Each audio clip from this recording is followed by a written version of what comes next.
30 time kapalbhati करिए।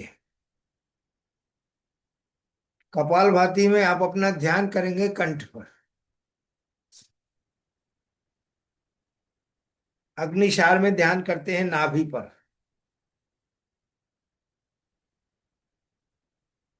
ये बाह्य प्राणायाम और अग्निसार जो करते हैं उसमें नाभि पर करते हैं, और कपालभाति में कंठ पर करते हैं। करिए, प्रॉपरली करिए।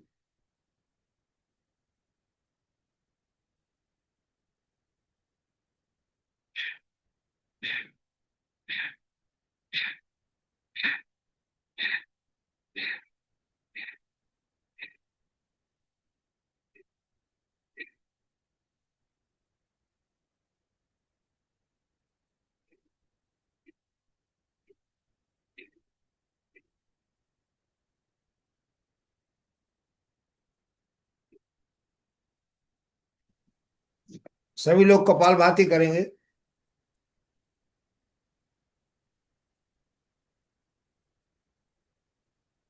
कम से कम 30 बार तो करें।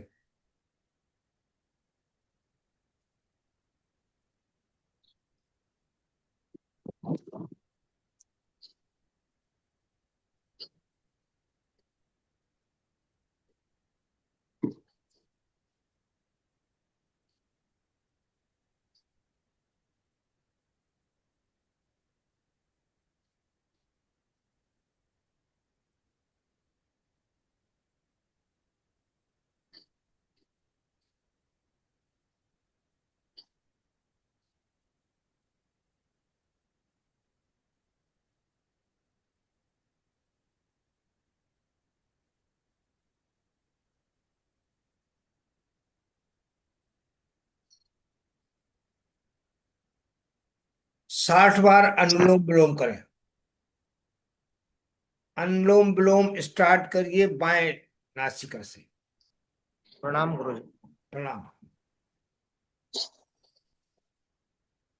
अनुलोम विलोम करिए 60 time. Start from left, left nostril.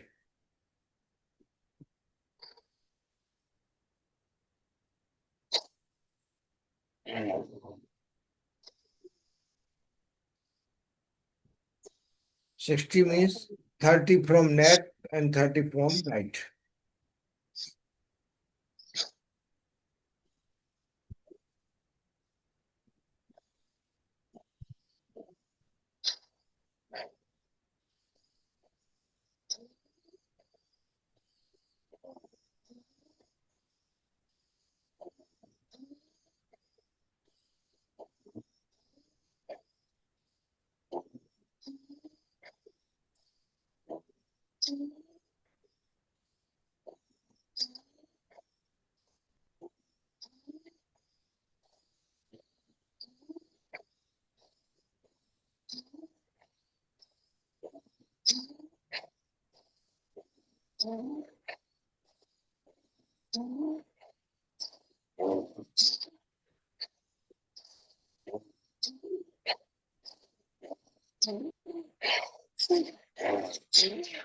पहले हमने कपालभाति किया 30 बार, उसके बाद 60 बार अनुलोम विलोम। 60 टाइम अनुलोम विलोम करिए।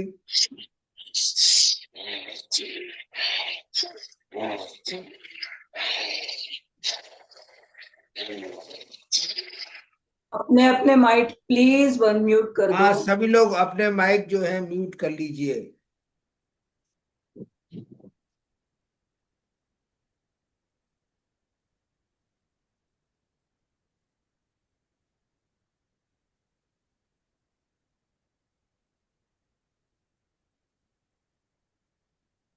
शर्मा जी, आपका माइक म्यूट है, कर जी लीजिए। हाँ ठीक है, चलिए।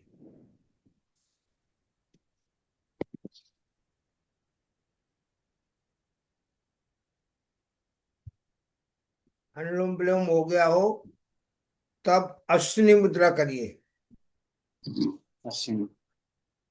31 टाइम अश्विनी मुद्रा जानते हैं? एनस को ऊपर खींचना है और छोड़ना जी है। छोड़ना। ऊपर खींचे, छोड़े। 31 टाइम्स।